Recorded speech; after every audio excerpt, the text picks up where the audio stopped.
14 Newton metre square per coulomb. अब हमें point charge निकालना था।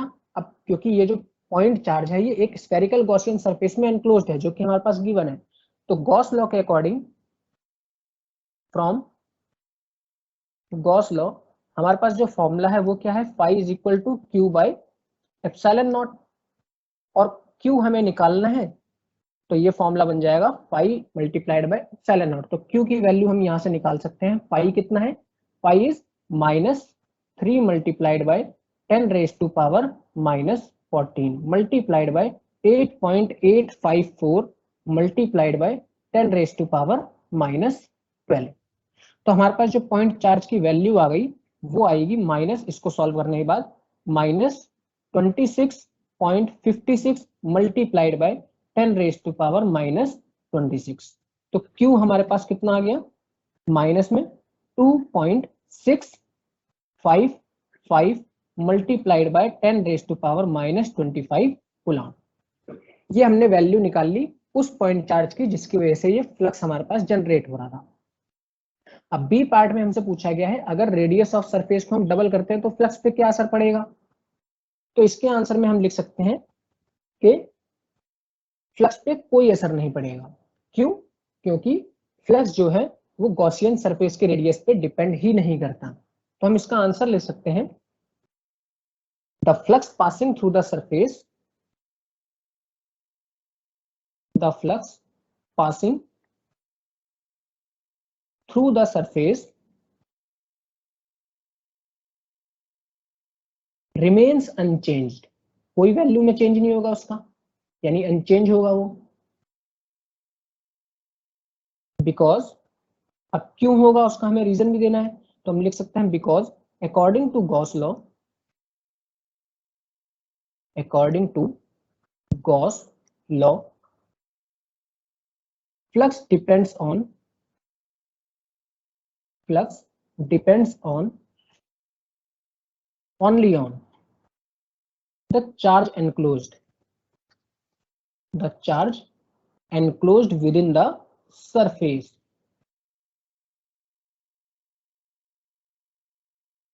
तो जो हमारे पास फ्लक्स होता है गॉस लॉ के अकॉर्डिंग वो केवल और केवल चार्ज पे ही डिपेंड करता है और वो गॉसियन सरफेस पे डिपेंड ही नहीं करता, क्योंकि आपको पता है फॉर्मूला क्या होता है, phi is equal to Q by epsilon naught. अब एप्सिलॉन नॉट तो एक कांस्टेंट है, यानी कि जो आपका फाई है वो केवल और केवल डिपेंड कर रहा है चार्ज पे। चार्ज की वैल्यू जितनी बढ़ेगी आपका फ्लक्स उतना बढ़ेगा, रेडियस ऑफ गॉसियन सरफेस कितना है उस पर फर्क नहीं पड़ता। अब इसके बाद चलते हैं हम नेक्स्ट क्वेश्चन पे। नेक्स्ट क्वेश्चन हमारे पास ये गिवन है, एक पॉइंट चार्ज है Q जो कि एक डिस्टेंस पे रखा है d/2 पे, directly above the centre of a square. एक स्क्वायर हमें दे रखा है, उसके बिल्कुल d/2 डिस्टेंस ऊपर सेंटर में हमने रखा हुआ है एक पॉइंट चार्ज Q को। हमें गॉस लॉ को यूज करके यहाँ पे क्या करना है, इलेक्ट्रिक फ्लक्स फाइंड करना है। अब गॉस लॉ का यूज करना है तो हमें पता है जो हमारा सरफेस है वो एनक्लोज्ड होना चाहिए। तो हम क्या करते हैं, इस स्क्वायर की हेल्प से एक क्यूब कंस्ट्रक्ट कर लेते हैं एज अ गॉसियन सरफेस। तो हम क्या करेंगे, पहले लेट्स कंस्ट्रक्ट, क्योंकि गॉसियन सरफेस की कंडीशन यही है, सरफेस हमारा क्लोज्ड होना चाहिए, तो हमें खुद से एक गॉसियन सरफेस बनाना पड़ेगा। तो let's construct a Gaussian surface in form of cube, in form of a cube of side, side कितनी हमें दे रखी है d, ठीक है। अब हमने एक क्यूब बनाया,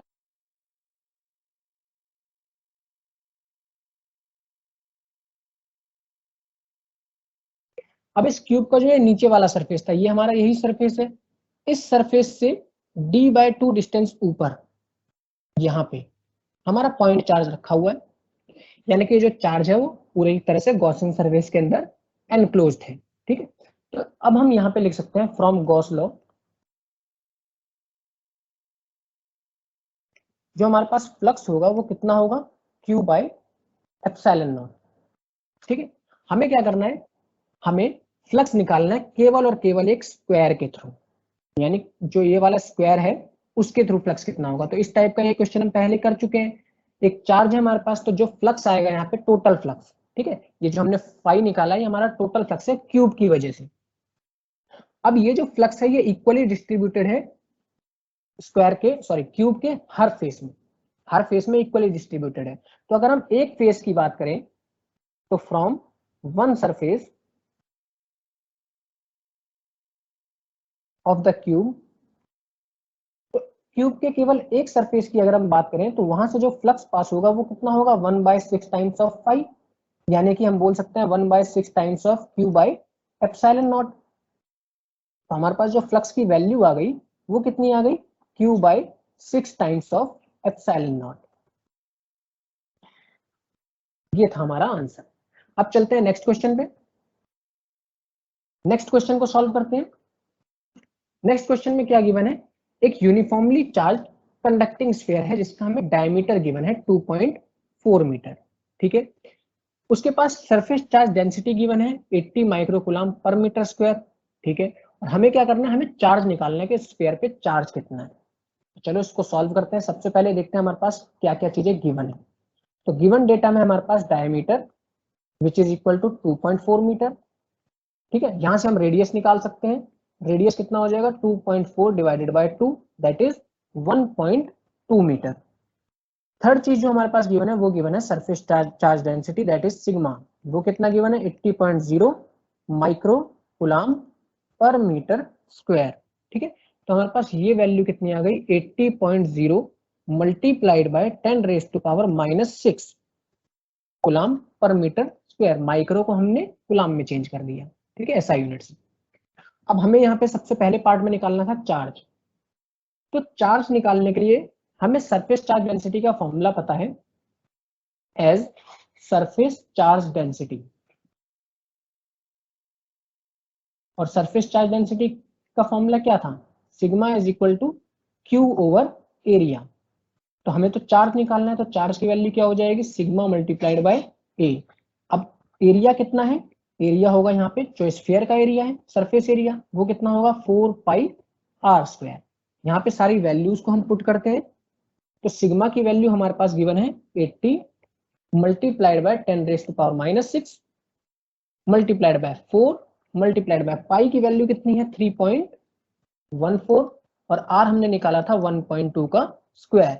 इसको जब हम सॉल्व करेंगे तो हमारे पास जो आंसर आएगा वो आएगा 1446.9 मल्टीप्लाइड बाय 10⁻⁻6।